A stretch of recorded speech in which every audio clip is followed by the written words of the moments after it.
What's up, everybody?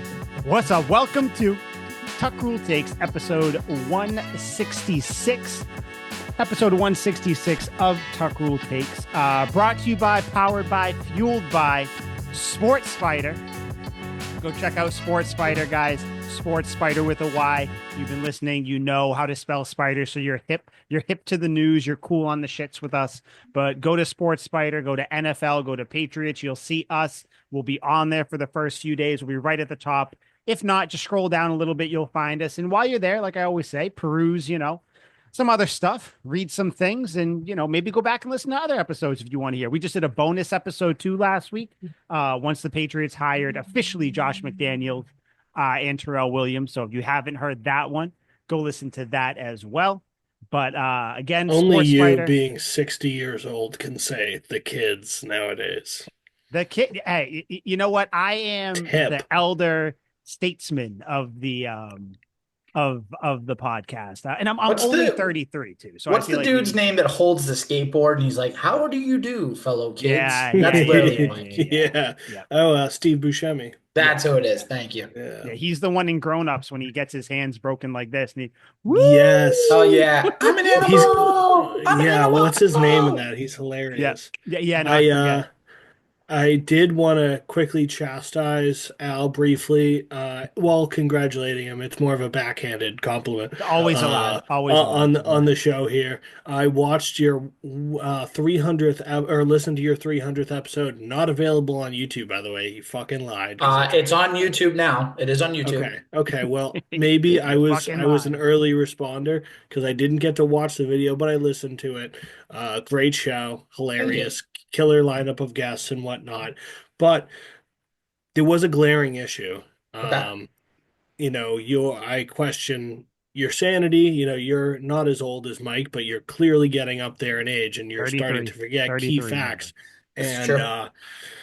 and Jerry Thornton was looking for a certain player, and he was trying to describe him. And I'm Oh sitting in my yeah, car, and I'm yelling, yeah. and I'm on my way to the gym, and I'm just screaming the fucking answer. And you're like, Jalen Reagor? No, it's not fucking Jalen Yeah, Reagor. I I'm screwed sitting that in my up. car. I'm supposed to be relaxing. It's supposed to be my temple. I'm going to the Iron Church to throw around the weights and be at peace. And I was miserable for the 9-minute drive over there as I'm screaming to Al, who can't hear me. It's Cordero Patterson. It's fucking Yeah, Cordero Patterson we screwed that up. screaming. And then finally Jerry says it like 10 minutes down the line. And Yeah. I was at the gym. I almost shot the place up. I was furious. I was ready to bash my head in with a dumbbell. I'm like, finally, dear God. And the fact that Jerry didn't get it either. At least he's actually really fucking old. I was like, Al, it's Cordero Patterson. We know What were you guys Cordero talking Patterson. about? What were Love you trying Cordero to? Patterson. What were We you trying to were figure out? we were just to be honest with you, that episode, which by the way, again, check it out on YouTube and on Apple Podcasts. Shameless plug. Legends Lingo. It's on there. I know it's on YouTube He because just sent it in the group chat. Because Al just sent the link to Legends Lingo. Yeah. On shameless. YouTube, on everything.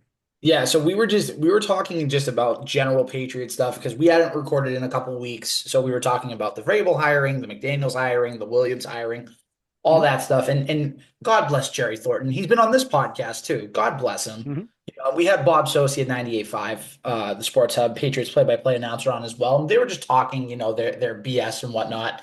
And then we were just talking about like the 2017, 2018 teams. And I thought Jerry was talking about someone that was on the Eagles that was a punt and kick return specialist that No, he also said played for the Vikings. He Patriots. said Vikings. Yeah, in my head, Said- in the moment. Understandable. was talking You think of the greatest team in the league. I can't. Well, fault it's you because we there. were talking about the We're going to Eagles talk in about that in the NFC Championship. But yeah, so that was the moment. But just real quick, I mean, that was a great episode. We had those guys, Rob Hardy Pool on, Shukri Wrights was on, He Diego the is DJ was on. lively. Shukri. Shuki. He has me blocked on Twitter for some reason. Oh boy, jeez. Well, we'll get that changed. No, Shukri's good stuff. I mean, all the guests were great and everything. So I mean, shout out to Diego all the was guests. okay. What'd you say? Diego was okay. Regardless, we were very happy with our guests. Not to DJ take away from this People call from this him that? pod, but question was asked. So no, it was a good episode. It was fun. Go check it It out. was. It was actually really cool. Bob Sosi seems like a swell dude as well. I Bob very much Sosi enjoyed is the him. epitome of elegant, enchanting, just every sophisticated word you can think of, that's Bob Sosi. Yeah, when he Literally. was asking like, "What's your favorite Patriots book?" and with Jerry in the room, that was Oh, funny. shameless That was pretty plug. It nice. was it was Yeah, perfect. it I was knew really nice. exactly where That's he good was shit. going to because I was Yeah, like, he's naming the books. I'm like, all right, he's gonna name Jerry's book. I'm just waiting for it. And I'm like, the fact that he there. rattled off like three before he got to Jerry, I was like, "Damn!" I was like, "This Well, if you fucker watch the reads." video in the background, he has a couple books that are like right up there in the See, shot. I So tried to watch the video, Al, but somebody was a little slow on the But uptake. there was no yeah, video. listen, I don't produce it. I don't Okay, well, edit it. I don't do any pass of that. pass a note over to your producer that your best fan, your greatest fan, was mortally upset. Liam, I Excuses. appreciate that you said you are a fan. That makes me feel good. I'm Thank your you. only fan. You should That's the appreciate well, that's debatable. But I mean, one and a that. half maybe, but you Yeah. know. Well, am I I the got half? fans. No, no, I got you're the fans. whole. Fuck yeah. All right. So I guess we'll get into not a ton of Patriots news. They hired a bunch of people. We'll talk about that in a second, but I think we do have to talk about the weekend that was in football, championship weekend. I think which I think out of all like the playoff weekends for football, I think this is the best one because Super Bowl weekend kind of feels like its own thing. The game itself takes forever to get here when it's Super Bowl Yeah. weekend, Super Bowl Sunday. Like it feels like you're waiting. You don't know when to start drinking because you want to drink too early because you want to like remember the game. It's a whole thing. But championship weekend, um, normally the better games are here, and I think there was one good game and one game that kind of ended up sucking, and that was the first game. Liam, I'm going to toss it to you, but your Eagles won 55-23 over the Dun-dun, Washington dun-dun, dun-dun, Commanders. dun, dun. I guess since we would do it with the Patriots, I'll do a quick little stat line. Jalen Hurts, 20 of 28, 246 and a touchdown. Saquon Barkley, the only player worth rooting for on the Eagles, 15 for Hilarious. 118 with three touchdowns. AJ Brown, soon to be Patriot, 6 catches for 96 yards and a touchdown. Jaden Daniels, 29 of 48, 255, a touchdown and a pick. Jaden Daniels also led rushing too. 6 carries, 48 yards and a touchdown. And Zach Ertz, the former Eagle, 11 catches for 104 yards. Liam, take it away. What Your were team. what quick aside, what was Jalen Hurts rushing stats as well? I'm just I curious. got you. Hold You on. left you Hold left out on. a very key. We didn't get Jalen Hurts, 55 points out of his nowhere. his rushing stats, 10 of 16 for three touchdowns. For three touchdowns. Pretty fucking good. Great. That's Pretty like the fucking Mike good. Vrabel 10 catches for 10 touchdowns, like type Yeah, of a stat there. pretty good. Edelman Overrated, has a perfect wildly passer rating. overrated, Not overrated even slightly. overrated Yeah. quarterback. But go See, ahead, you wax say this. poetically. I will wax poetically because God. they're fucking awesome. Like I went in with a safe amount of skepticism. The Skins were scalding hot. Absolutely torched the fan favorite Lions. You guys are Super Bowl favorite. And I was like, damn, like this team's dangerous. They might get 21 points. It could be really close. And they were pretty okay, I guess. Long calculated first drive, 80 yards, only to end in a field goal. That's cool. Eagles first play, tub. And after that, I was like, oh, it's going to be a dick kicking. The Eagles have by far the greatest defense in the league, the greatest entire team in the league.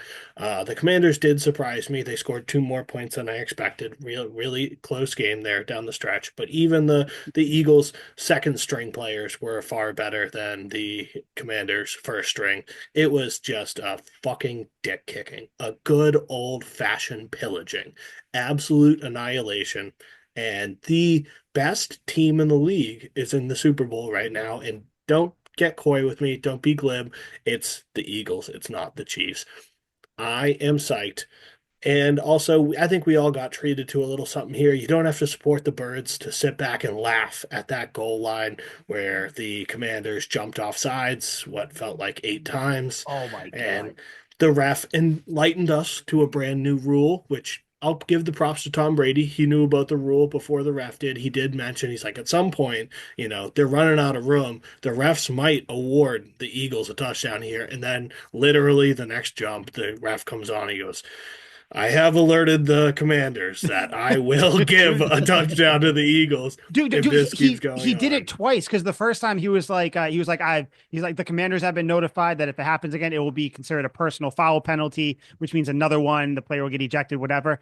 Happens again, so he comes on, he says, I have alerted the Commanders that I love how he said that at some point, Yes. like He's like, the if this referee madness keeps going on. can give the other team a touchdown. There were a couple rules that I learned about this weekend, and that was that was a crazy one. That was It was like nuts. nuts. And I get what they props were to trying Frankie to do. Louvu. Yeah, he was trying his hardest The to be Troy Troy Polamalu Polamalu, jump over the and it's huddle. Yeah. awesome. Like, I think if any of us were professional football players playing safety at any point, it would cross our minds. We might not be bold enough to act on it, Oh yeah. but I think in QB sneak territory, it would cross all three of our Mhm. minds. Like, I'm just gonna fucking jump over this thing. Now, Troy, the man, pulled it off. Frankie Louvu, you're on a Not terrible quite. franchise. Not really going to work out that well. Good luck to you. But that was hilarious. It was a great evening. I felt inspired, like I had cured world hunger. I was floating on air. Birds were carrying me around by my clothes as I drifted from room to room, singing "I'm walking on sunshine." It was a pretty sweet day. Less than stellar when I found out that we're playing the Chiefs. But, before the game, I had talked myself into it. I was like, still fuck the Bills. I can never root for the Bills. I want the Chiefs to win because I want the Eagles to beat the best. And if you're beating the Bills, you're not beating the best. I want to beat the defending champions. So here, and this may age poorly, so you can keep this clip if you want to. I want the Chiefs. I want the best, and the Eagles are going to beat the best. I need to. Like Al. I don't know if Yeah. you feel the same way. Perhaps you do. It is straight. This is let me just check the posters on my wall. Okay, Patriots. This is the Patriots podcast, It is. right? It Last time I is. checked. I have a Drew Bledsoe jersey Yeah, right over yonder. I question it now more than ever. You use the word we when talking about the Eagles Okay. of all teams, I do. the Eagles of all teams. Yeah. There needs to be, I don't know who our next guest is. Anytime we have a guest, I'm going to ask them, no prior engagement, nothing. I'm going to say, hey guys, or hey sir, or ma'am, whoever. How would you feel as a Patriots fan if there was another Patriots fan? I put fan in quotes that was rooting for the Eagles of all teams. Like how would that rub you as a Patriots fan? I think it is bizarre, man. It's bizarre. I mean, It's it's an crazy. entirely different conference. They But never it's the meet unless it's in the Super Eagles. Bowl. They never meet. There's no, there is a They have, rivalry, and they actually, beat I us guess. because Tom Brady They didn't know to have, check the ball down yeah. to James White. Well, he did a bunch of times. James White could have Yeah, won not when it Super Bowl counted. MVP, but no, certainly not. Maybe not. But like Gronk didn't catch the Hail Mary either and stuff like that. Like there are many It's things you could point crazy. to. No one blocked Brandon Graham. That was a problem. But like I mean, look at overall, that. You like know their I names. I very much have Patriots fandom. I probably know more about the Patriots and remember more Patriots moments than some of the greatest Patriots fans that you know. I very much support the team. But call a spade a spade. We won fucking 4 games. So I, with family that hail from the city of brotherly love, grew up enjoying the Eagles, a separate conference. And just by my luck and happenstance, at the ripe age of 7 years old, they're playing each other in the Super Bowl. Yeah, fucking that Listen, blows. I listen. supported them before then. We'll discuss this later. But Al, how did you feel watching the Eagles blow out the Commanders this weekend? It just Did you went to feel show anything? it just went to show you that the moment was too big for the Commanders. But it also did show that Jaden Daniels, I think, is going to be a problem for years to come in this league. I Mhm. think Washington has a good thing going with Jaden Daniels and Dan Quinn and Adam Peters. Now, with that being said, I'm going to give credit to Liam and credit to the Eagles. They are the best team in the NFC. Complete team. They are the best complete team in the NFC. They're the best team in the league. And there's no denying that. Saquon Barkley is so much fun to watch when he's I was not He's just gonna shy. say awesome. Saquon's He's so crazy, man. fun. He's the man. He's a man on a And mission. credit to me, first round draft pick this year in fantasy, even though I didn't win, still took him. It was a great pick. Dude, Yeah. he I has didn't been pick killing him. it. I didn't want to pick him. In all my drafts, I had an opportunity to take him. I was like, no, I know how this is going to go. He's going to get hurt. He is Yep. hurt, but it's not that serious. So Right. technically, I was right, but I thought he'd be out week 7 and then he'd be, an afterthought. I Yeah, was wrong. And you know what? Honestly, having that elite running back, especially with the running positive that is Jalen Hurts, because we were just talking Jaden Daniels, my bad. But to have a running quarterback in Jalen Hurts, and then you have the two good receivers with AJ Brown and Devonta Smith, it goes to show that I think the Eagles can compete and have a good chance of beating the Chiefs in the Super Bowl. I think it's the right team Right, baby. that's in there. I think if Washington was in there, I think it would be a would dick be kicking. it would be a rout. Yeah. I mean, even on DraftKings right now, the line's already out. The Chiefs are a favorite. They're 1.5-point favorite, but it's a small course, yeah. favorite. And the money lines are so close. I mean, Kansas City was like minus 125, and the Eagles were minus 105. So it's basically a toss-up. So when in that regard, I'm glad that the best complete team won. Because if the Lions made it to the Super Bowl, they had so many injuries. They were depleted, especially on the offensive and defensive line. More the defensive line, but Yeah. regardless, The secondary, everything. Like their defense sucked. yeah, and also 3-4 turnovers for the Commanders. That's not going to win you a big game. Yeah, you can't no, do it. you can't. And the Eagles took advantage of all those mistakes. So credit to the Eagles for doing what they needed to Yeah. do. But the Yeah, Eagles no, have been watching doing that, it. The one the- game the Redskins won, 5 turnovers, and they still won with Jalen Hurts getting hurt and leaving. But like this is by far the best defense. Yeah, I mean, but you just can't turn the ball over that many times. Like you're fumbling on kickoffs. Like I Oh, feel like 100%. They were bad. if you take out the turnovers, I do still think the Eagles probably would have won. But obviously, I think it would have been a much closer game. Because I do think that 17-point win. the Commanders' offense is fine, but just there's just not much you can do when you turn the ball over that much. I don't want to talk too much about this game, but I do have because the debate happens every single time the Eagles play on prime time or if they make it to deep in the playoffs or the Super Bowl. The tush push. Everybody talks about it.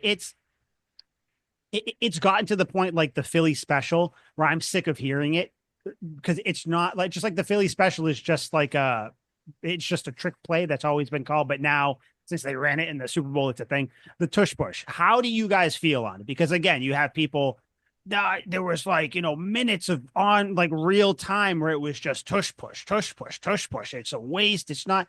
I'll admit it's not a fun play to watch. Like just like any sort of like QB sneak. Like it's not a fun play. I don't care about the people that say like, "Oh, you can't defend it," because you can. The Commanders defended it a few times. Other teams try to do it, and we'll talk about it in the second game where they can't do it. Where do you guys stand? Like, are you guys pro tush push, like against tush push? Do you like tushes? Like, where do you guys stand on it all? I'll be real quick. Let me just take this. Yeah. And I'll answer this without even mentioning the Eagles. I love it. I absolutely love it. But I think you're wrong there that QB sneaks aren't exciting. Like I don't believe you when you tell me you didn't get excited when Tom Brady would QB sneak at a 90% clip for touchdowns and first downs with ease. And That's Drew my team. Brees That's is different. That's my team. yeah, okay. So Drew So you're Brees always is going to be excited there. one of the most iconic plays from Drew Brees' Hall of Fame career. He never throws the ball never leaves his hand until his celebration. And it's an iconic QB sneak where he dives up and over against the Dolphins, that crazy game where Reggie Bush had the diving jump to the pylon. Drew Brees jumps over the line, crosses the ball, and then he does that iconic like dunking on the goalpost that everyone's seen. My favorite for, like, type of QB 5'9" sneak, guy. by the way. That's the Yeah, best it's kind. badass. Matt Stafford did it when he separated his shoulder and that Hail Mary. Like, I think all of those plays are exciting, very exciting. And I didn't even mention how fucking awesome the Eagles are at doing it. And teams like the Bills apparently aren't good at doing it. So you're pro tush push, I take it, obviously. And Huge when I say tush it's not guy. exciting, of course, if you're a fan of a team, you're going to find any sort of potential whatever play. But I think that But you just said you how like people when talk they about do this. You like the yeah, you if it's like my team. Otherwise, No, but you said a you QB like sneak. A QB sneak is not the same as the tush push. That's the thing. when you have this, It, when it you is have, it's a little different. It is a little different. I'm Slightly. also Yeah, you're arguing a going point that under instead of over. I'm arguing a point that I'm not even behind. I don't mind the play. I think it You're not should stay in. behind Tushes? The people who say it's not exciting, not every play. I fucking hate the halfback toss. I don't find that play exciting because it's Really? stupid. Yeah, it's my least favorite play in the history of football. Dude, LaDainian threw 3 tubs off that play. Yeah, how long ago was that? Last one was Exactly. 2000. Yeah, exactly. Nah, Yeah. Yeah. I was still in cool. school at that point It when was he was cool. fucking throwing tubs off that. So, but like, so I get the people who say that they don't like it or whatever. I think it's fine. But Al, where do you stand on the tush push? Kind of neutral. I mean, it's a play that if you can execute it, great. If you can't bitch about it.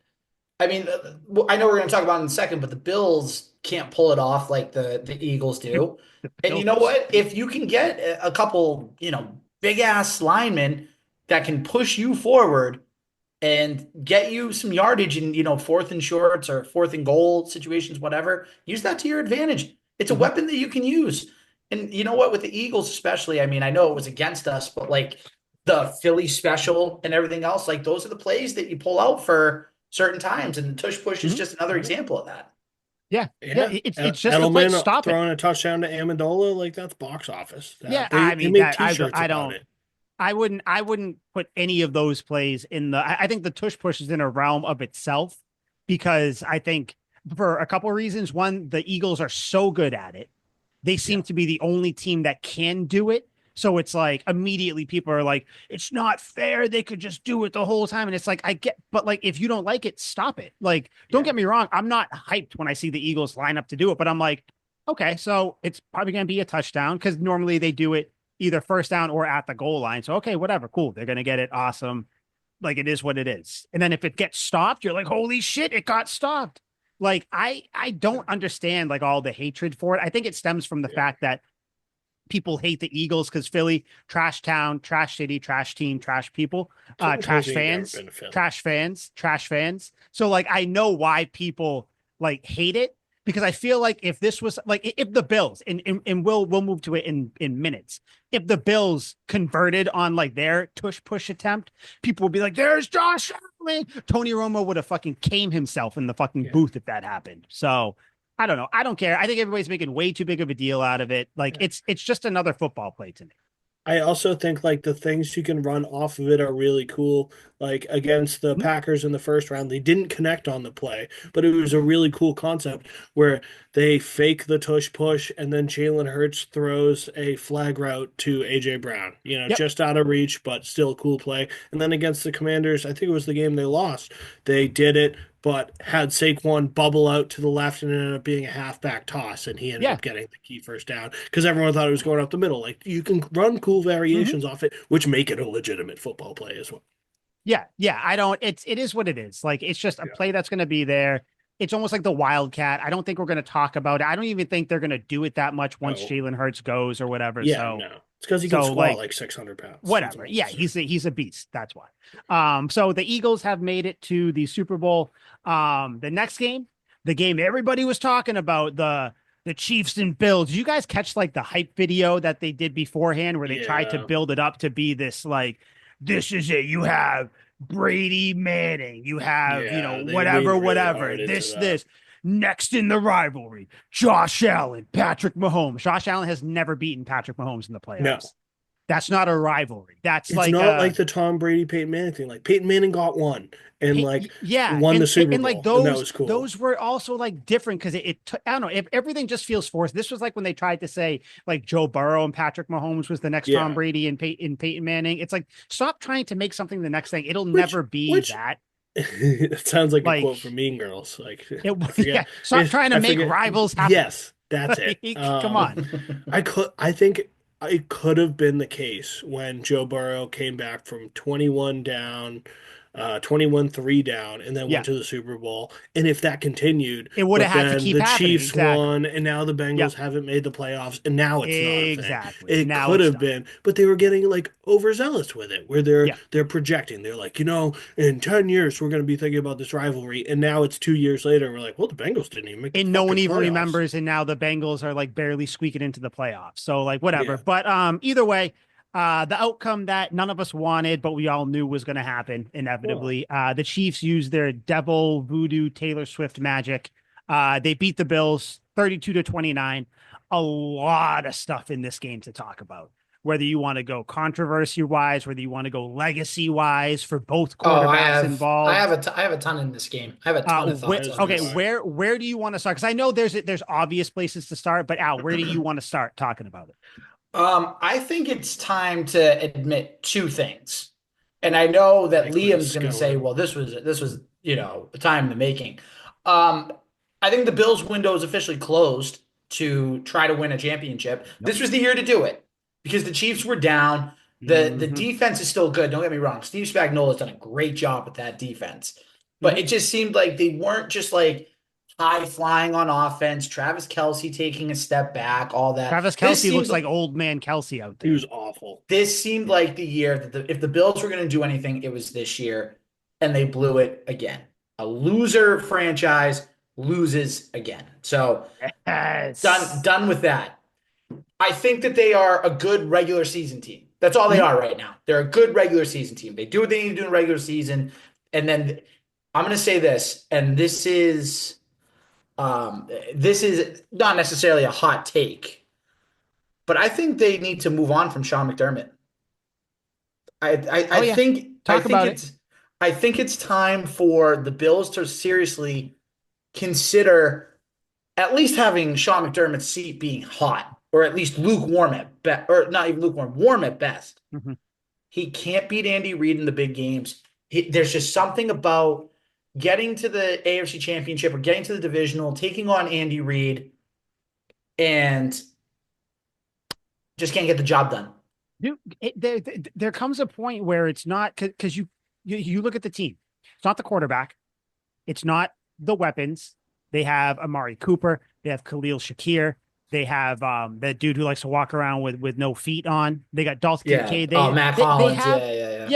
They got James Cook. They have a really good offensive line. They have a really good defense. Like, they've changed coordinators and everything still kind of stayed afloat. There comes a point where you look and it's like Josh McDermott got outcoached in this game. And I know, like, it's not saying a lot because Andy Reid is a good coach, but like Josh McDermott, buddy, when you're running a QB sneak, Sean McDermott? What did I say? Josh McDermott? Josh. They're all the same. Sean McDermott, when you are running a QB sneak, that the Chiefs told Tony Romo in the pregame meeting that they know where you go with it. You back up and you go off the left guard, and you do that with no variation. Twice in a row. So many times in multiple occasions in the game. What are you doing at the end of or in the second half? Why was James Cook not featured more? Why were you fucking around with Ty Johnson? Why was why was James Cook barely on the field for the last drive? And that goes back to McDermott. That goes back to Joe Brady. Yes. Just being so conservative. I had some friends text me this. I was looking at Twitter and seeing people tweet about it, everything else. I know Dave Portnoy had a whole tweet about it, which I don't agree with. But the Bills, what's up? Yeah, probably Matty B being like, "Oh, I love the Bills Mafia." Oh. No, it wasn't Matty B. It wasn't Matty B. No, but it was a bunch of text messages and like looking at messages on Twitter being like, "Oh, there it is. The NFL rigged it again for the Chiefs, blah, blah, blah." When you look at the 4th and 1, so for anybody that doesn't remember, Bills are up 22-21. They're driving down the field, fourth quarter. Looks like they're going to keep the drive moving. It's 4th and 1. I think it was right around either midfield or it was at the Chiefs 40, right around there. It was around the 40, yep. Yeah, okay. So they go with this QB sneak again, like these guys have been saying, through the left guard and everything, and they fall short. Now, I've said this to people, why not in that situation? And they did this later on in the game. Why not just have Josh Allen roll out to the right, have James Cook just run a quick, flat screen, get 3 or 4 yards. They did it earlier in the game. Earlier and later in the game. They did it both. Anything other than what you were doing. Run an actual play. Yep, and if you keep that Josh Allen power. I know. If you keep that drive going, you're probably going to score there because the Chiefs' run defense was not stopping anything, was not stopping James Cook. So You probably score there. You kick the extra point. You go up 29-21. Now you're forcing the Chiefs to go down the field, score, get a 2-point conversion. Even if you do that, you get the ball back and you have a chance to win the game. That's the big thing. But instead, the Bills, of course, they screw it up. And then I said this to my fiance and I said this to my dad, who we were watching the game all together. I said, game over.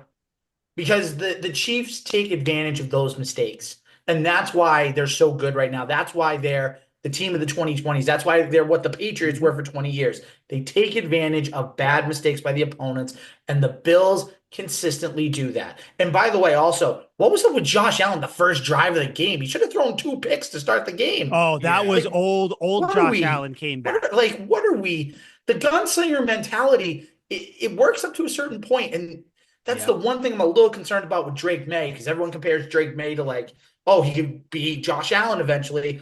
You don't want that mentality where you're throwing the ball away into bad situations. Yeah. Well, normally Like, he didn't, but yeah, it was like the Kermit the Frog meme where it was Josh Allen in a hood being like, just throw the ball, just chuck the ball. It's time for me to throw another interception here. The fourth down plays, and this is something I've thought this the entire year for any team going on fourth down. These teams hamstring themselves on fourth down because they all line up and do like one play. It's either just a boring ass run up the middle or a QB sneak. It's like run an actual play, like like you said, play action, bootleg with a running quarterback, run some sort of quick mesh, quick hot route slant, do something else. Like the whole, because then it turns into almost like a tush push thing with teams that can't tush push, where it's like, we all just fucking clog the middle. And then it's so tough, which it was in this game, to see where the ball is. Because I think that Josh Allen got that first down, but it's so close to where, like, sure, you can say NFL rigged. And I do think there were some dumb calls, some missed calls, but normally the team that's winning gets those calls, or they seem more glaring. And then it turns into, oh, the team, it's rigged for them or whatever. But like, just run actual plays, and you clearly can't QB sneak. So why are you still doing it? That goes back to the Sean McDermott thing, where it's like, maybe it is time to move on, And allow me to, provide my insightful, I've always been right point. But like, Josh Allen sucks, dog. Like, he's not as good as everyone says. Like, he's this generational, awesome quarterback. Not like, in the postseason anyway. He's got some splash plays, but it's like, dude, he missed that wide open crossing route to Curtis Samuel, threw it at his feet. Curtis Samuel still almost caught it, but it didn't matter. You're 5 yards short of the first down, wide open, and your terrible throw missed it.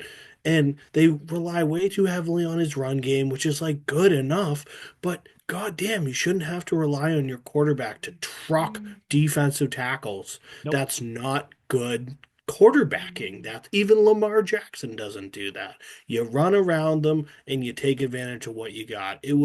He was brutal to watch. Literally from that first drive that you guys were talking about where he almost threw back-to-back picks. I was like, whoa. He looks like almost the entire game. He started to look like the Josh Allen of old, where it's like, you're not playing elite quarterback. You're just like relying solely on talent or running. And I think that part of that is probably the game plan too. So you can talk about Joe Brady or McDermott. Like, I think it's a whole mishmash of things, but like, you could tell from that first drive, it was like, oh shit, I don't know if the Bills are going to be able to win this one. And like, no amount of calls. Cause like I don't miss holding calls or miss whatever calls. That's always going to happen.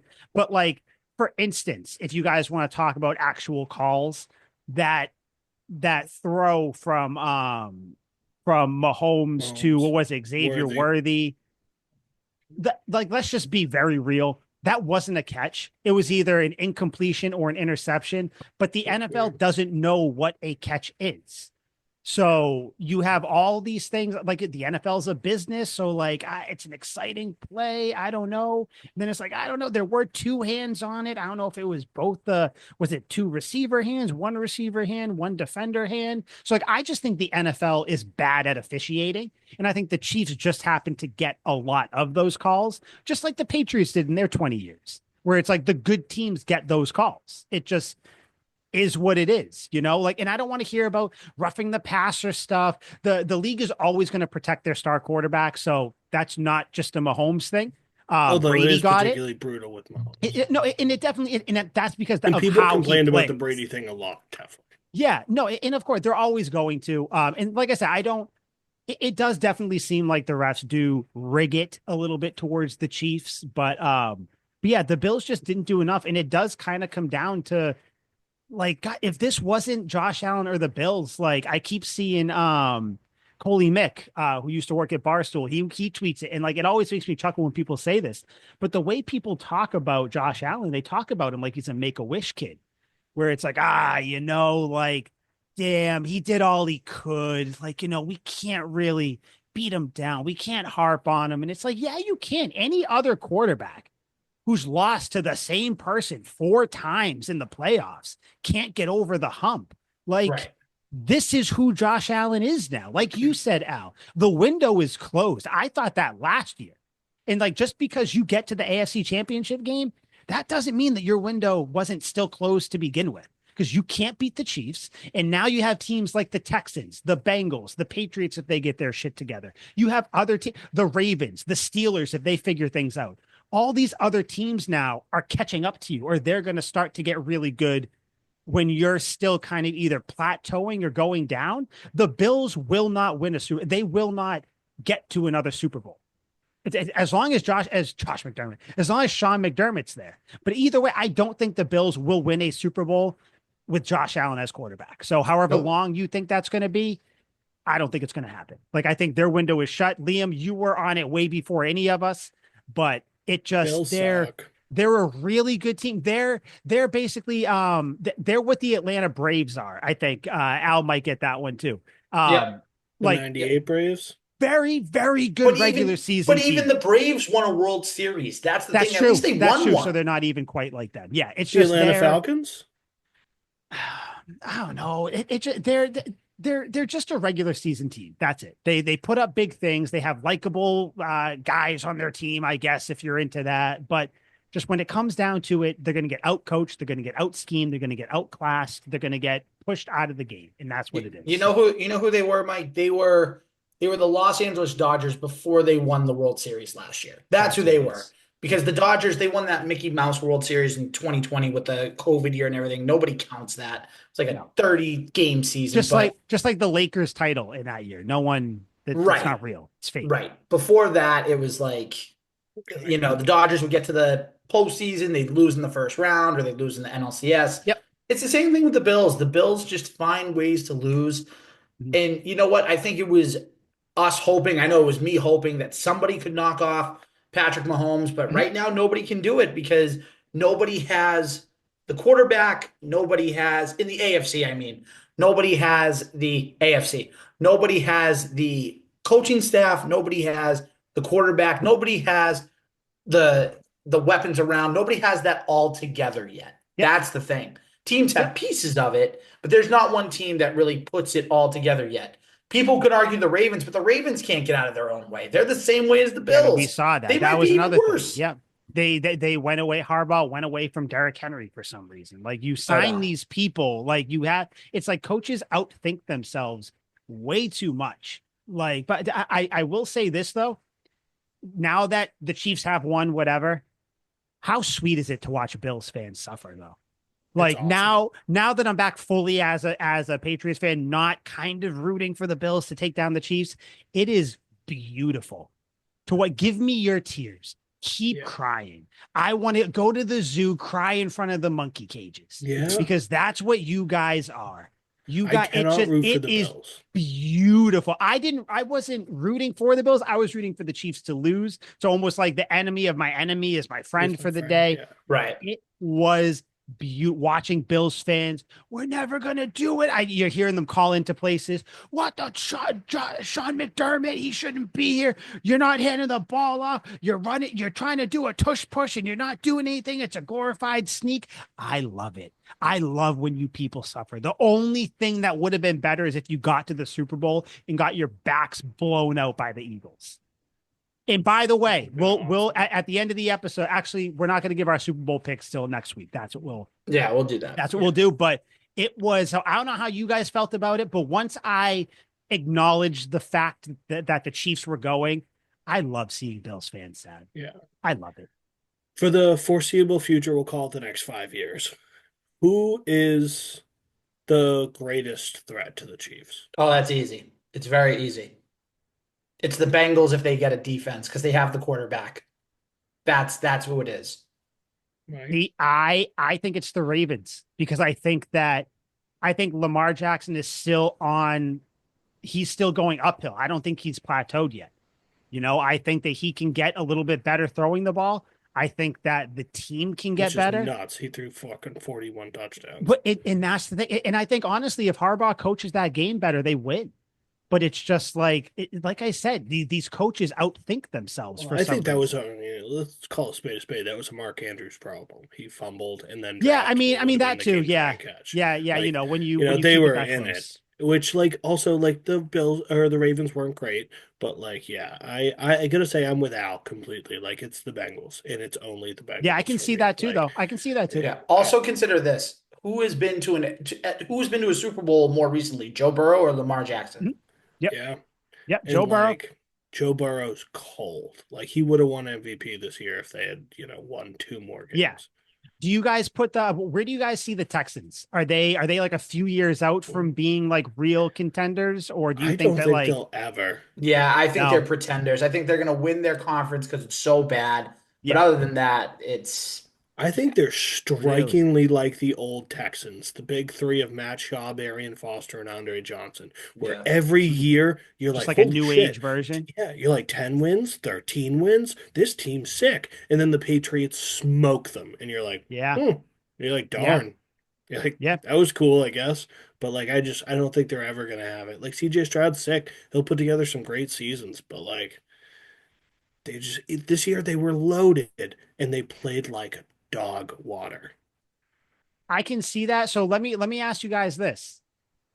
How many teams do you put in front of the Patriots in the AFC right now? Who would you put? So I think obviously we got the Chiefs you put in front of them. I think you'd put the Ravens in front of them.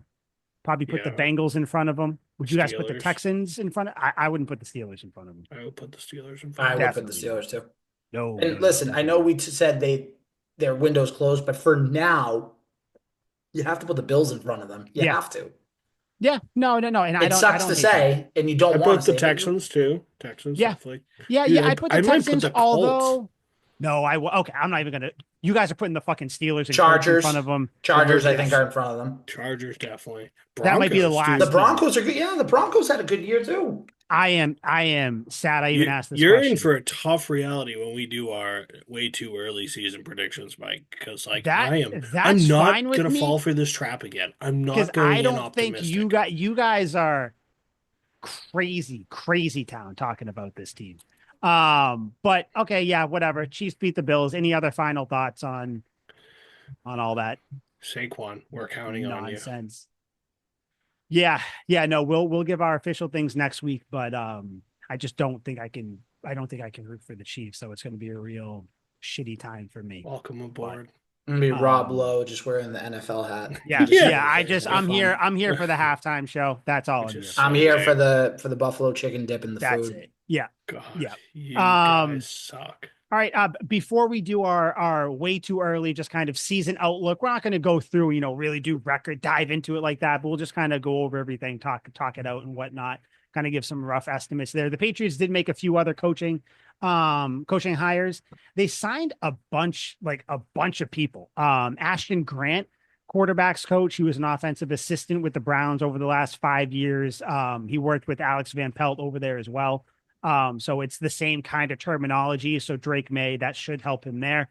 Riley Larkin, another guy.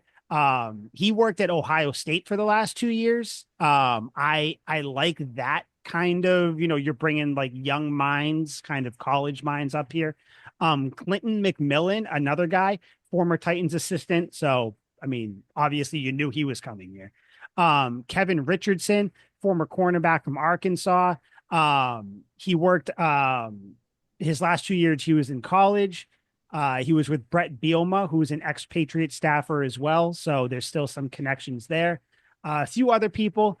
But the big two, Thomas Brown, who I believe the Patriots interviewed for their, was that offensive It coordinator was job? it was OC. Yep. So he was the Titans, or not Titans. He was the tight ends coach and pass game coordinator last year. For the Bears, he also took over interim head coach there as well.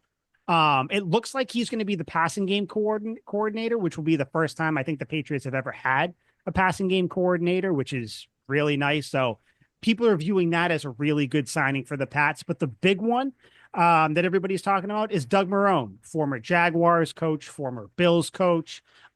He was working at Alabama most recently. He was with the Saints in 2022 and 2023.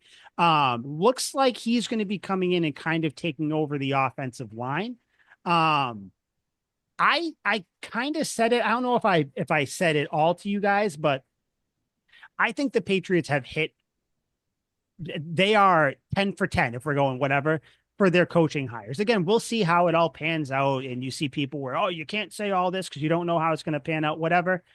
They've completely revamped their coaching staff. There's professionals in the room. There's a lot of experience in the room. There's a lot of people that you're bringing in to do specific jobs that they're good at.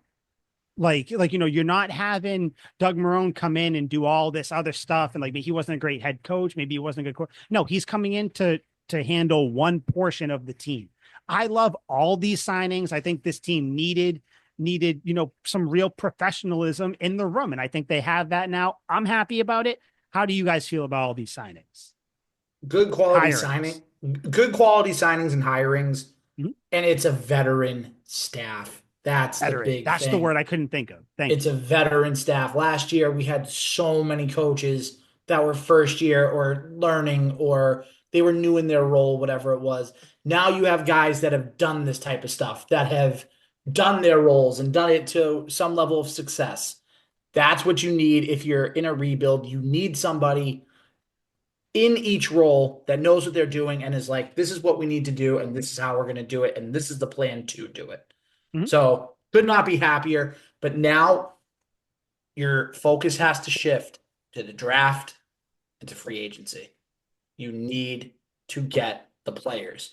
What's the old expression? You can't make the recipe unless you don't get the groceries. Bill Parcells line, essentially, paraphrasing, obviously. Sure. But yeah, butchered that. Goddamn. But yeah, sure. Yeah, sure. You know what I meant. That's it. Yeah. Liam, strong thoughts, just happy with things. How do you feel about the people they brought in?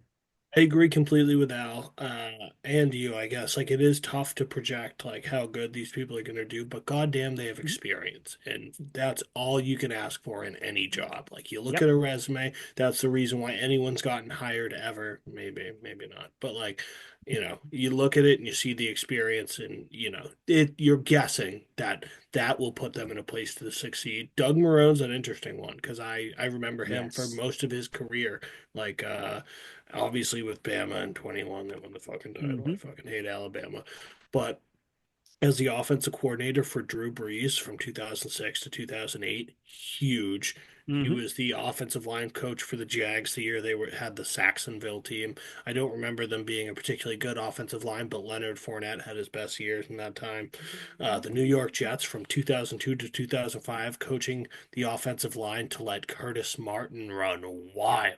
Like, it's a really good resume, and I remember him being an absolutely shit head coach for the Bills and the Jaguars. Yeah, is that a fault of his? Like, those were the two worst franchises that no one wanted to coach up until that point. So I will give him the benefit of the doubt that he was trapped in an awful situation, but it's hard to say. But at very least, he's coached a bunch of different positions and a head coach in two different spots, and now he's coming in, as you said, supreme focus on the offensive line, which is anemic to say the least. And now you have three head coaches in some capacity on your staff. Yes, you have people who have seen things, who have like little bits of knowledge where like we've all had jobs where we haven't known as much as other people, and you're doing something like me, for instance. I used to sell cars where like there's some things that you don't necessarily get taught, but as you're doing stuff, a veteran person would come over and be like, hey, what I did or like what I learned is this, this, and this. So that's important in the NFL when you have all these different coaches or whatever, coordinators who have seen all these different things, who can now be like, oh, hey, I saw you doing this. Like, this is good. This is what we can do for this. I'm going to have my guys do this. You can do like, there's just to have the veterans in there, the people who know what they're talking about. Last year was more of like your feel good thing. And I saw a tweet today where it was like, this is how we all felt about the Patriots coaching staff going into last season. And I was like, it was a little different. Last year, it was more of, you're kind of hoping, there's kind of blind optimism, blind hope, where it's like DeMarcus Covington, like first time coordinator, but like, he's young and he might bring this stuff. Alex Van Pelt, really a first time play caller coming in, but he does come from a system, whatever. Gerard Mayo, we all like Gerard Mayo, so that's going to be good. Dante Hightower is coming on the staff. Let's go. Matthew Slater's going to be here. Like, let's do this. Like, come on. This year, though, you can look at these people and be like, yeah, I'm excited about this because of these reasons, because there's success, different levels of it, however you want to view it. But these people have had success and experience elsewhere. So I think it's different this year. And that's why I'm more excited. And of course, like you said, Al, now that you kind of have the coaching stuff down, it's all going to come down to, the ingredients you get from the store. What are the groceries going to be? Because even your best cook, there's a limit to what Gordon Ramsay can cook if he's getting store-bought bullshit. You know what I mean? Right. It'll still be fine, but it won't be great. Yeah. Last year, it felt like the kids were in charge. Now it feels like the adults have taken the reins back over, and we have competent adults in the organization. And that's what this team needs. They needed a no bullshit, hard ass, and that's exactly what Mike Vrabel is. And even like Josh McDaniels demands a lot in his offense. So if you screw up like Javon Baker, like Jalen Polk, they're not going to be around for very long. Yeah. I have to go, like, that's what you want in a staff. Like, you want to build people that can do the job because of their past lives. And I will defer to a quote from Jordan Belfort talking about how he was able to hire his telephone terrorists, if you will. Sea Otter, who sold meat and weed, Chester Ming, who sold tires and weed, and Robbie Feinberg, who sold anything he could get his hands on, mostly weed. That is a man who is willing to build a staff off prior evidence that they can go out there and sell. And sell they did. So I love this. Yeah, and it doesn't matter. And I also I don't want to hear any more of this. Are these Robert Kraft guys? Are these Vrabel guys? Listen, it is very clear who has control right now, and it's Mike Vrabel. He's meeting all these coaches. He's going to the Senior Bowl. He's doing all these things. You have Mike Vrabel as the figurehead of the organization. Kraft's the owner. Cool. Elliot Wolf is going to help with personnel stuff. That's awesome. But Mike Vrabel is clearly the guy. And I think, like we've all said, veterans, professionals, it starts from the top. That's why the Vrabel hire was so good and so important, because Ben Johnson is awesome, but there's still that rookie first time young. He might try to make splash thing. Like, you don't know what he's going to do. Vrabel is more of like your salt of the earth guy who's going to come in like, listen, this is what we're doing. We got to work from the inside out. We're building the trenches. The fact that he brought Doug Maroon in there, or is it Marone or Maroon? How do you say it? Marone. Okay. I thought Marone, so. yeah. Throwing it, fucking him and Josh McDermott, or Josh. Josh McDermott. Why don't you stop talking about coaches for the day? The fact, and I'm done after this. The fact that he brought him in, I think it should give Patriots fans some confidence that they're going to shore up the line as best as they can. Now, will one guy maybe not play to his ability? Sure. But we're not going to be worried about it going in. We're going to assume that everything's going to be fine, because whether they sign people or draft people, I'm just happy that there's people in the room that know what needs to be done now. There's not these people that are learning the job on the fly. All these people already know the job and all like the intricacies and the bullshit. They're like, okay, now we got to get people. We got to bring winning back to New England. Because I texted you guys this today. I'm so sick of sucking. It sucks to watch these weekends and not even have people mention the Patriots or even see Patriots highlights, because like they just got bounced in the divisional round, or they just got bounced, or they just won in the wild card round. You wouldn't even know the Patriots are a team No, Like no one's talking it's about him. so frustrating. So yeah, I'm happy with everything they've done. I see people still being like hesitant on being optimistic or whatever. Be a fan. Be happy about it. Just be optimistic because like this is the time to do it. They can't hurt you right now. The Patriots cannot hurt you. Like where, yeah, I mean, maybe they can, I don't know. We'll see. They might figure out a way if any team's going to do it. But yeah, I'm happy with everything. They basically have all their coaching set up. So free agency is kind of right around the corner. Little over a month away. So or just over a month away, whatever it is. So yeah, I hope we start hearing rumors of player X requesting a trade or someone requesting something like that. We'll see though. Is Al, can you see on the screen, is Liam frozen? Yeah, he's very frozen, or he's If you're playing it watching up on really YouTube, well. he's not just frozen, he's got a creepy ass face too right now. I know. You look a little psych. I kept looking at it because I thought he was smirking at me because like something happened. I was like, He'll what move. He'll move any minute now. the fucking Maybe. freak doing? I know. Um, A weird boy. and so I'm pretty sure Liam was done with it though. He'll come right back in. Any final comments on the coaching stuff? Just No, all good it's all stuff. good. It's Yeah. it's all good stuff right now. Yeah. All right. So I guess I will start talking about it, and then Liam will come in just real quick because we didn't bring it up when they first did it, but the Patriots opponents have been released. Okay, so Liam will be back soon. He just jumped out. I'm sure he's coming back in. Yep. But the Patriots home opponents, obviously Bills, Dolphins, Jets. Then they get the Browns, Steelers, Raiders, Falcons, Panthers, and Giants. Those are all at home. One of those games might be overseas or something like that. Who knows? The away opponents, obviously, Bills, Dolphins, Jets, Ravens, Bengals, Titans, Saints, and Buccaneers. Just kind of looking at it right now, I think the away schedule is miles harder than the home schedule. Yeah, I would say the only game that you feel really like, oh, this is going to be a brutal game is the Steelers at home. And we're talking out of the AFC East too. But like all those other games, like Cleveland's in the same situation you are right now.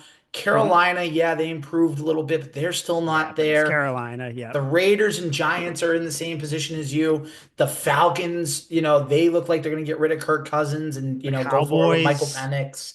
So, the Steelers is the only non-divisional game at home where you're like, okay, this could be brutal. But so I wanted to ask you because I know that like I think you and Liam hold the Steelers to a higher regard than I do.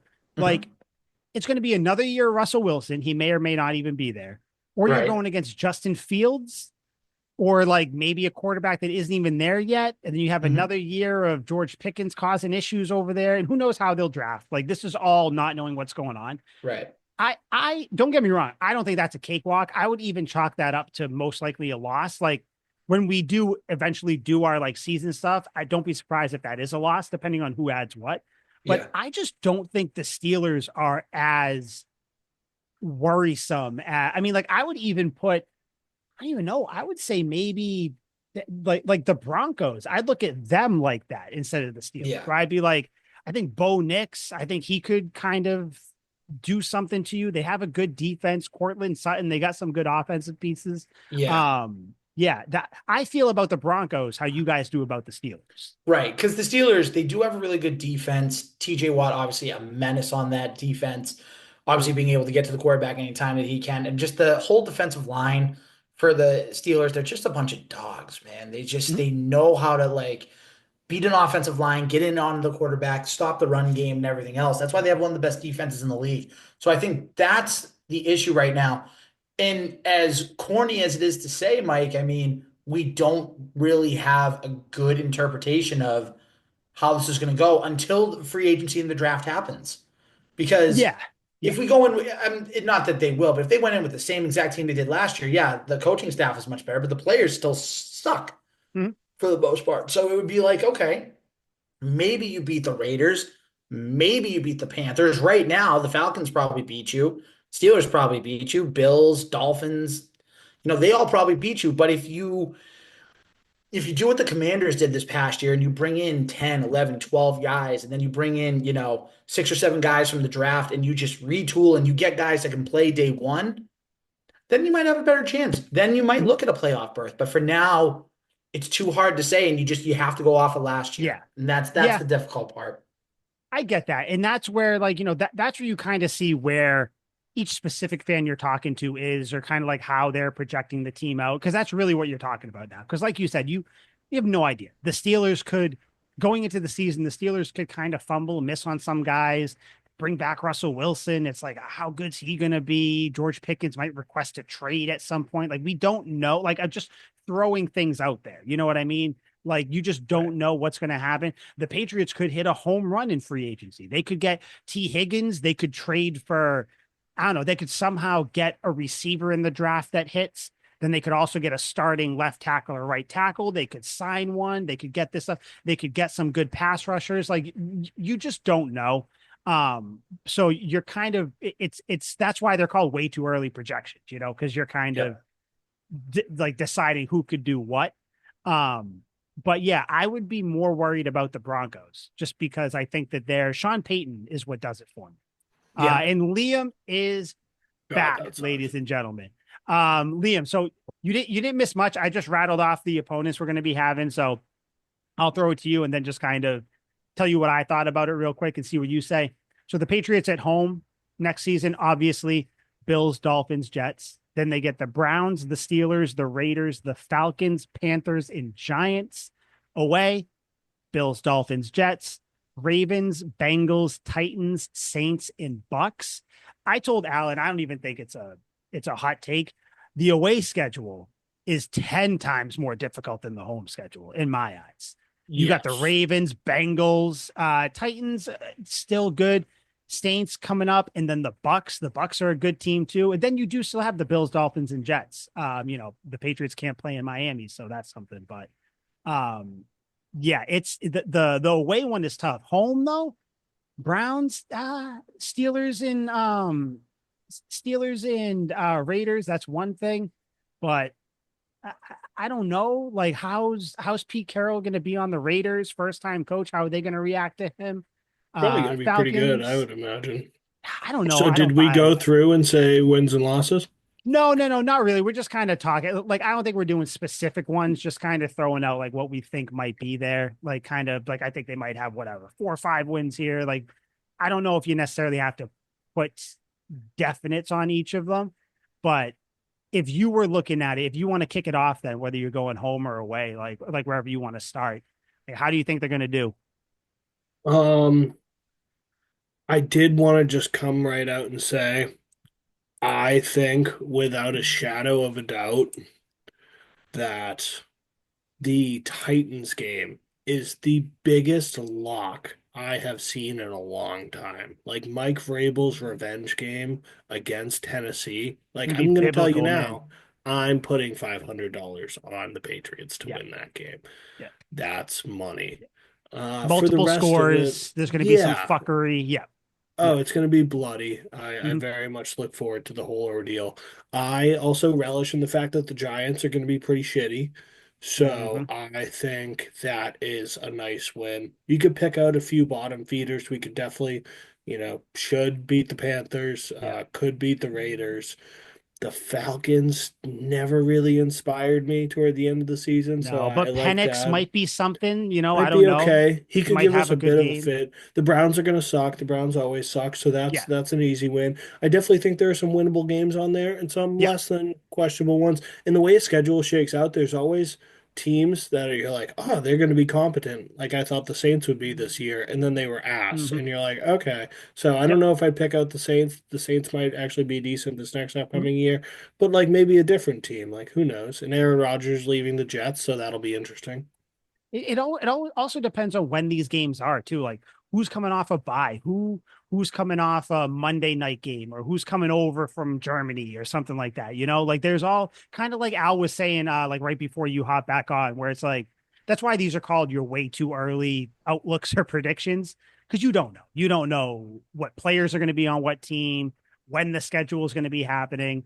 But yeah, like you said, though, I think the home ones, like you got what, 1, 2, 3, 4. You got probably 5 ones that I could pencil in as wins. Whether I think you beat the Jets, probably the Browns, Raiders, Panthers, Giants, something like that. Maybe you pull out one against the Dolphins. Like, I think that they can do some damage at home, which I think they might have to. Because when you're looking on the road, they'll probably lose to the Bills, probably lose to Miami. I think they'll still beat the Jets. I think the Jets are done. I don't think the Jets are going to be good. I think they might even be trading off pieces. Ravens and Bengals.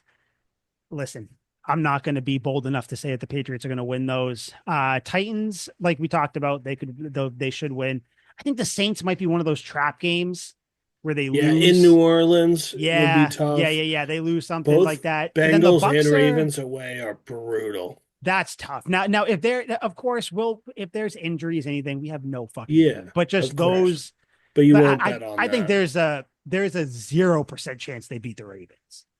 Like in my eyes. No. I think that they don't have a chance. There's something for the Bengals, maybe, but what are a couple teams that you think there's 0 chance they win? Is that the only one? The Ravens for sure. I think the Bills away. I think the Bills in Buffalo. I don't think they do that. I think they lose.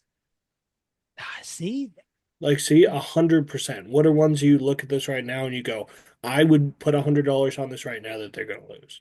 Yeah, so I think the Ravens and the Bills away. I think those are the only two that I can say they will not beat those teams. Just purely skill level. Now, don't get me wrong. The Bengals, if we're going percentages, like a 20% chance they win. So it's not like I think that there's a above average chance. But I think if we're going 100%, which they might lose, I only see the Ravens and the Bills on it. I find it strange. I feel like we played the Bengals the last 4 years. Yeah, I don't. Yeah, I thought it was like every couple of years when you cycle with like divisional ones, but I don't know. But how do you guys feel about that though? With what games would you put on here where it's like, there's barring some miracle, the Patriots are not winning. Al agrees with the Ravens, right? Yeah, Ravens, no. You have to. At Miami, no. Good move.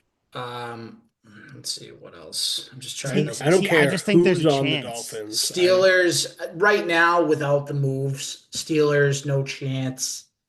Really? But right now, with the team right now as is, no chance. Oh yeah, obviously. Cincinnati, no chance. Tampa Bay is an interesting one because Tampa Bay, they're like Dr. Jekyll and Mr. Hyde. Yeah. Like they look really good one week and they look really crappy the next week. That's why I think there is some chance. That's no chance. I think the Patriots are getting piped. Now, let me ask you guys. Say the Patriots, whatever you classify this as, say the Patriots ace their offseason. Would that change any of these no chance games? Like if the Patriots add what you want. Now, I think even if they do, I would still, the two I picked, the Ravens and Bills away, I don't think they beat them. They could add DK Metcalf, Chase, Jamar Chase, and T. Higgins. And I don't think they beat those teams. Like, I just think skill level, you're playing in Buffalo, in Baltimore. I don't see it. But I mean, I think that if they do really well in the offseason, I give them a coin flip, maybe even better to beat like the Bengals or the Bucks or a team like that. But I don't know. Any games where you say like they're definitely winning other than Titans, Liam, because you already mentioned that. Yeah. Titans, Giants, Jets, one of them, definitely. I go Panthers. I think they beat the Panthers. See, the Panthers were so scrappy down the stretch of this season that I'm like, True. I wouldn't mark that as a definite. I wanna. What pick do the Raiders have in the draft? It's not a good one, right? 6. Yeah. Yeah. I like them beating the Raiders. I don't think they're gonna get a quarterback. I like them beating the Raiders. Yeah. Although I love Pete Carroll, it's a tough one. Yeah. But yeah, like I would put a lot of money right now on us beating the Giants, the Titans. Oh yeah, I think definitely. Yeah, I think the Giants might end the year with the first pick. I feel really good about the Falcons game, and I'm not exactly sure why. The Browns. We definitely beat the fucking Browns. Thank you. I was waiting for you to say. I was like, maybe he's looking over it. Maybe I was. I did not. The Browns are we beat not. the fucking Browns. Yeah, No. Yeah, thanks for No, leading me in the right direction there. Yeah, I was clueless. Yeah. Al, any you'd be so bold enough to say the Patriots have 100% chance of winning? There's no game next year right now that I say 100% chance. But Oh my God. if I'm taking good percent, like Yeah, sure. 70 to 80, I'll Yeah. take the Titans. I'll Mhm. take I'll take one of the Jets games, like Liam said, and I'll take the Giants. Okay, I was Those gonna are say the you can't leave the buddy. those are the only three. Every It's other the game Giants. is a crapshoot right now. Although Again, the with the Titans are current going to have roster. Cam Ward. Yeah, but I think Vrabel's gonna do the old Belichick, where it's like I'm gonna throw so 100%. much shit at you, you're not gonna know what's going on. We're gonna have Yes. no down linemen. You're not gonna know who's Yeah, coming, who isn't. I'm gonna scalp you. You're done. So much scalping. yeah, I can't wait to see like the actual schedule or kind of get this off season going so we can like actually talk more about it to know who they're adding, what they're doing, because then once free agency happens, we can kind of see where they're going in the draft too, because you can see who they added, who they didn't. So yeah, just a quick little teaser for the schedule. We'll talk about it as we get closer to the regular season, which, now feels like forever away. I mean, shit, it feels like we just got football back and now it's, 2 weeks from being done. But yeah, I had nothing else. Do you guys have any other little tidbits you want to throw out there? Any comments, concerns, any issues you guys want to bring to the table? Anybody you want to call down to the carpet? Nope. Nothing. No. Yeah. So I guess, everybody get ready. It's going to be Chiefs and Eagles again. Next week we'll give our Super Bowl predictions as well. Any Patriots news happens, we'll talk about it, obviously. But yeah, until then, enjoy it. Get pumped for another boring ass, stupid ass Super Bowl. Yeah. Try to Sophie's choice who you're going to pick for. God, all right. So for Liam, Al, I'm Mike. This was Tuck Rule Takes. We're out of here. See you next week. Goodbye. Sweet. Sweet feet.